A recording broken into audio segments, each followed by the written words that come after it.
ये जो जमात इस्लामी जम्मू कश्मीर है, आपके कश्मीर वैली में जो एक्टिव है, ये जमात इस्लामी हिंद से अलग है और इसने अपना जो कुछ भी था वो जमात इस्लामी पाकिस्तान से लिया था। इसकी सारी प्रेरणा जिसको बोलते हैं, इंस्पिरेशन सारी उसकी जमात इस्लामी पाकिस्तान की है। और पहले दिन से यानी शेख अब्दुल्ला ने ही उसको लाके एक तरह से बसाया था वहाँ पे, और पहले दिन से उसका यही था कि अब पूरी तरह से इसको इस्लामी मुल्क बनाना है, इस्लाम नाफ़िज़ करना है, जो वो कहते हैं अपने कुरान और हदीस में। वो उन्होंने बड़े सक्सेसफुली किया और इनको निकाला भी। पंडितों को निकालने में जमात इस्लामी के अलग-अलग जो हिस्से हैं, इंक्लूडिंग हुर्रियत कॉन्फ्रेंस भी मेरे हिसाब से तो एक एक्सटेंशन ही है जमात इस्लामी जम्मू कश्मीर का।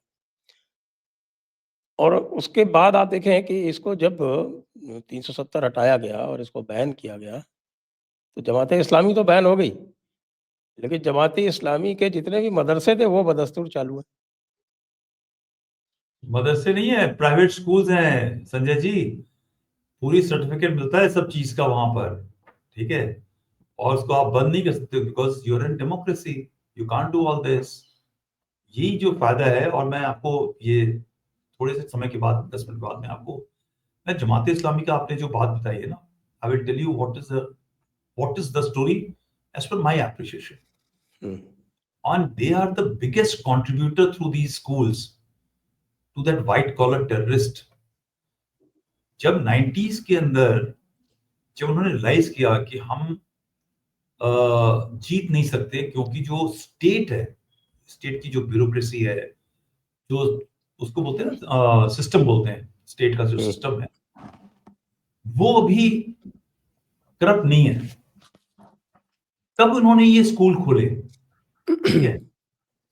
और ये स्कूल खोले गए समवेयर अराउंड मिड इन 90s, और वहां से लोगों को पढ़ा करके, तालीम दे करके, एंड देन इनको सिस्टम के अंदर एजुकेशन के बाद में भर्ती दिया गया या जॉब्स दी गई। और कई जॉब्स तो आई डोंट नो आपको पता है कि नहीं पता है कि, बट गिलानी साहब का फोन गया, इसको नौकरी मिलनी चाहिए कश्मीर एडमिनिस्ट्रेटिव सर्विस के अंदर, इसको बार में मिलनी चाहिए, इसको जुडिशरी में मिलनी चाहिए। वो पर्ची के ऊपर लिखा जाता था, इंटरव्यू नहीं होता था। वो पावर होती थी उनकी, राइट। आपका ये नहीं कि रिटर्न का एग्जामिनेशन हुआ, इंटरव्यू हुआ और फिर सिलेक्शन हो रहा है। तो ये लोग बिठाए गए, एंड देन धीरे धीरे नीचे से जब आदमी उठता है तो 10-12 साल में, 20 साल में आज वो किस किस ओहदों पे होंगे वो आप सोच सकते हैं।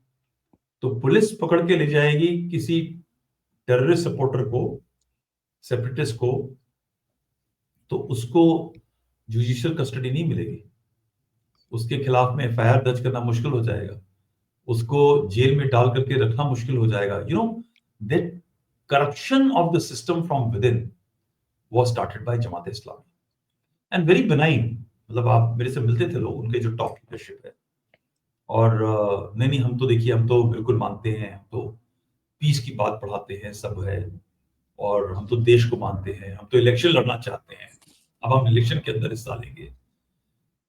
जो कश्मीर की जो पॉपुलेशन है ना, जितना वो जमात इस्लामी से डरती है, वो आप उसका अंदाजा नहीं लगा सकते। बट वो जो भय है, भय ही पावर में तब्दील, पावर और भय दोनों साथ चलता है, राइट। और जमात इस्लामी अलग क्यों हुई, जमात इस्लामी हिंद से? वो इसलिए अलग हुई to show that we are different and we are not part of larger Bharat. तो कई बार जो बाकी भारत के जो मुसलमान हैं, उनको ये समझ नहीं आता कि ये गेम क्या था। एक गेम ये था ड्युअलिटी का। कोशिश, जैसे आपने बताया ना, कोशिश ये थी कि हम इंडिपेंडेंट रहेंगे, हमारा इंडिपेंडेंट मुल्क होगा, और अगर नहीं हो सका तो हम पाकिस्तान के साथ मिल जाएंगे। तो पुराने जमाने में तो लोग समझते थे मेरे ख्याल से। तभी आप देखते हो कि जब कश्मीर में कोई प्रॉब्लम होती थी तो बाकी देश के अंदर कोई एक्शन नहीं होता था, और बाकी देश के अंदर कोई मुस्लिम्स का कोई प्रोग्राम चलता था या कुछ प्रोटेस्ट वगैरह होते थे, उसके अंदर कश्मीर वाले कोई उसके अंदर हिस्सा नहीं लेते थे। टू डिटैच्ड एक्टिविटी, और वो अभी भी काफी हद तक डिटैच्ड है, बिकॉज जम्मू कश्मीर की जमात इस्लामी है वो बिल्कुल डिस्टिंक्ट है। उनका रोल ओरिएंटेशन बिल्कुल एक अलग रास्ते के ऊपर है। ब्रेक लेंगे आप अभी? हाँ, I think I just take a quick break. Okay, यही इसको पॉज ऑन कर रखिए। दीजिए, रिज्यूम कर दीजिए। ओके, तो जो बात हो रही थी जमात इस्लामी की, कि जमात इस्लामी जो है वो घुसी हुई है हर जगह, कश्मीर वैली पर्टिकुलरली के हर, जिसको कहें हर छिद्र में। तो 370 के बाद में जो एक्शंस हुए हैं, do you think they were adequate या मोर और less cosmetic? India it's a is a loaded very, question, you may अच्छा जी, choose not to answer if you want. नहीं नहीं नहीं, आई, देखिए ऐसा है, फिर आप जब लोग, you, I don't know, you are, if you are aware, people didn't want me to go to, मुझे कश्मीर नहीं भेजना चाहते थे, ठीक है। अच्छा। हाँ, क्योंकि मैं बहुत ही ब्रूटल और थोड़ा सा साफ बात करता हूँ, और इसी चीज के लिए मुझे कश्मीर के लोग भी बहुत मानते हैं, प्यार भी करते हैं, बिकॉज उनको मालूम है कि उनके दिल की बात जो है कोई बोलने वाला है तो ये बंदा है बोलेगा, राइट। मैं एक ना कई बार टॉक्स में, सेमिनार्स में और यूट्यूब, मतलब लाइव डिबेट्स के अंदर मैंने ये चीज बोली है,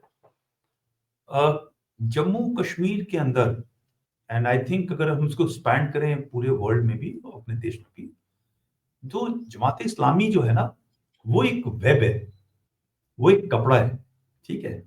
उसी कपड़े के, उस वेब के ऊपर आप एक पॉलिटिशियन बना दीजिए, आप एक ब्यूरोक्रेसी बना दीजिए, एक बिजनेस वाला आदमी बना दीजिए, कुछ बना दीजिए, और पब्लिकली उनसे, उनके साथ में सोचने वाला जो है आपके सामने जब आएगा, तो वो पॉलिटिकल पार्टी का, आपने नाम दिया शेख अब्दुल्ला जी का, सो जो थॉट प्रोसेस है, अलाइनमेंट, तकरीबन 70-80% अलाइनमेंट सेम है, राइट।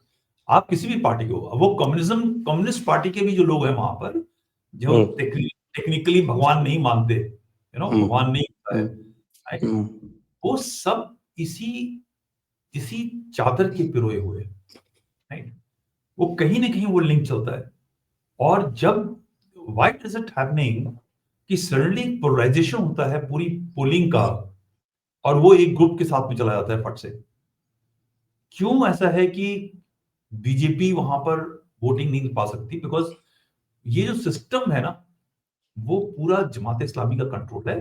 भले ही जमात इस्लामी जब वो पार के लिए खड़ी होगी इलेक्शन के लिए, उसको 1%, 2% भी वोट मिलेगा, राइट। वो जो वोटिंग है वो पॉलिटिकल पार्टी को जरूर मिल जाएगी, मगर इनको नहीं मिलेगा, बट ये सब के सब उससे प्रोए हुए, बहुत कम लोग हैं जो इनसे हट के हैं। उसके दो तीन रीजन है। एक तो देखिए, रिलीजन तो है ही, you can't help it, after all religion is an entity जिसके बिना पे लोग चलते हैं, वो फेथ होता ही होता है। मगर एक बड़ा एंटिटी भय का भी है। वो जो भय है कि हमको, अगर हम इनके साथ नहीं चलेंगे, इनकी बात नहीं मानेंगे, इनको रिस्पेक्ट नहीं देंगे, तो हमें हो सकता है सोसाइटी से थोड़ा अलग करना पड़े। और ये शहरों की बात नहीं है, ये धीरे धीरे गांव से चलती है। एक्चुअली कश्मीर, जम्मू कश्मीर के अंदर अगर आप श्रीनगर भी जाएंगे, तो श्रीनगर में जो सोच और रख रखाव है, वो भी रूरल माइंडसेट वाला है।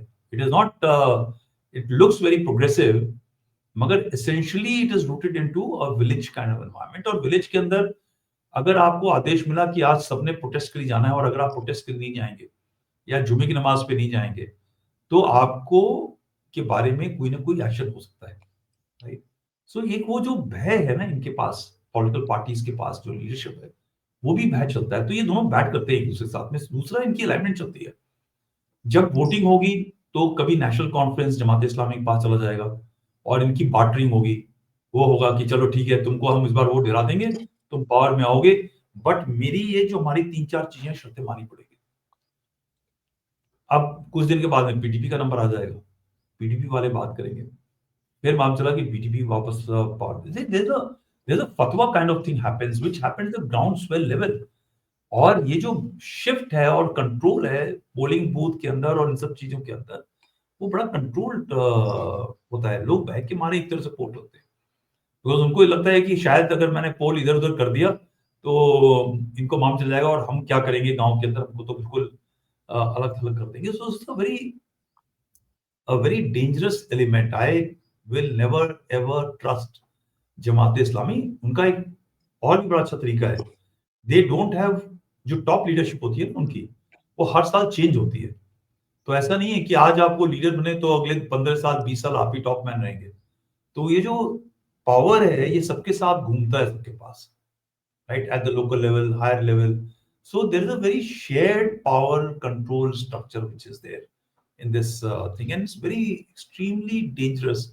They virtually control 90% of activity of all related activities in Jammu and Kashmir, जहां जहां पे भी population थोड़ी सी इनकी हाई है, right? So I will never trust Jamaat Islam. They can never be of your desh.